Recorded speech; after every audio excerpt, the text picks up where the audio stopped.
Hi hello friends, welcome to Mouni cine updates.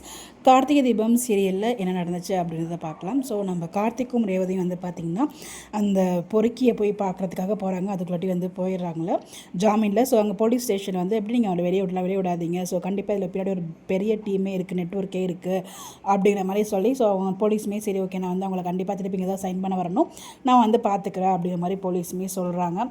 So அதுக்குள்ளாட்டி இந்த பொறுக்கி teams வந்து பார்த்திங்கன்னா எப்படியாவது ரேவதியை வந்து போட்டு தள்ளணும் அப்படிங்கிற பிளானில் இருக்காங்க.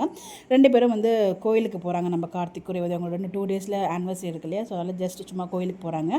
அங்கே ஒரு சாமியார் வந்து பார்த்திங்கன்னா குறி சொல்கிறார். அதாவது எப்படின்னா கண்ணை மூடிட்டு அங்கே கண் திறந்து பார்க்கும்போது எய்த்தாப்பில் யார் இருக்காங்களோ அவங்க பேர் சொல்லி கூப்பிடுவார். ஸோ வந்து அவங்க குறி சொல்லுவாங்க அப்கமிங் நடக்க போகிறது அப்படிங்கிற மாதிரி சொல்கிறாங்க. ஸோ அப்கமிங் ரேவதிக்கு பிரச்சனை இருக்குது அப்படிங்கிற விஷயத்த கார்த்திக்கிட்டையும் சொல்கிறாங்க.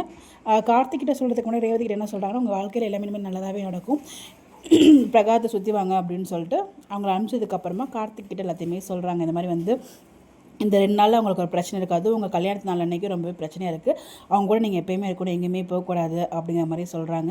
நம்ம கார்த்திக்கு டவுட் வருது. ஸோ அங்கே சந்திராவோட வீட்டுக்காரனால தான் பிரச்சனை வரும்னு சொல்லிட்டு அங்கே கால் பண்ணி மிரட்டுற மாதிரி வந்து காமிக்கிறாங்க. பட் பிரச்சனை அங்கே கிடையாது, ஸோ இங்கே தான் இருக்குது. ஸோ இவங்க வீட்டையுமே கண்டுபிடிச்சிட்டு அவங்க எங்கே வெளியே போனாலும் அவங்கள வந்து பிளான் பண்ணுறாங்க. ஸோ ஆக்சிடென்ட் மாதிரி பண்ணி அவங்கள வந்து போட்டு தள்ளுறதுக்காக பிளான் பண்ணிகிட்ருக்காங்க அந்த பொறுக்கி டீம்ஸ். இதுலேருந்து எப்படி வந்து கார்த்திக் காப்பாற்ற போகிறாரு, அந்த ஒட்டுமொத்த நெட்வொர்க்கை எப்படி பிடிக்க போகிறாரு அப்படிங்கிறது அப்கமிங் ட்ராக் இருக்கும்னு நினைக்கிறேன். இதில் இங்கேருந்து அவங்க ஆனிவர்சரி செலிப்ரேட் பண்ண போகிறாங்க, என்ன பண்ண போகிறாங்களோ தெரியல டீமு. ஸோ பார்க்கலாம். கண்டிப்பாக இங்கே இவங்க வேறு பைக் வாங்கியிருக்காங்க. ஸோ அதை ப்ரெசென்ட் பண்ணுறது கண்டிப்பாக வெளில போய் தான் ஆகணும். சர்ப்ரைஸ் கொடுக்குற மாதிரி கொண்டு போக போகிறாங்க. பைக் சர்ப்ரைஸ்க்கு அப்புறம் பிரச்சனையில் சிக்க போகிறாங்களா, அதுக்கு முன்னாடி சிக்க போகிறாங்களா, வெயிட் பண்ணி பார்க்கலாம். டீம் வந்து என்ன ட்விஸ்ட் பண்ண காத்துட்ருக்காங்கன்னு தெரில.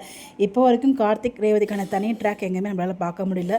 ஸோ கூடிய சீக்கிரம் அந்த ஒரு ட்ராக் தான் எல்லாருமே எதிர்பார்த்துட்ருக்காங்க. ஃபுல்லாக பிரச்சனை அதை தாண்டி எதுவுமே கொண்டு போக மாட்டுறாங்க. ப்ளீஸ் கொஞ்சம் கன்சிடர் பண்ணுங்கள், பார்க்கலாம் என்ன மாதிரி கொண்டு போகிறாங்க அப்படின்னு சொல்லிட்டு.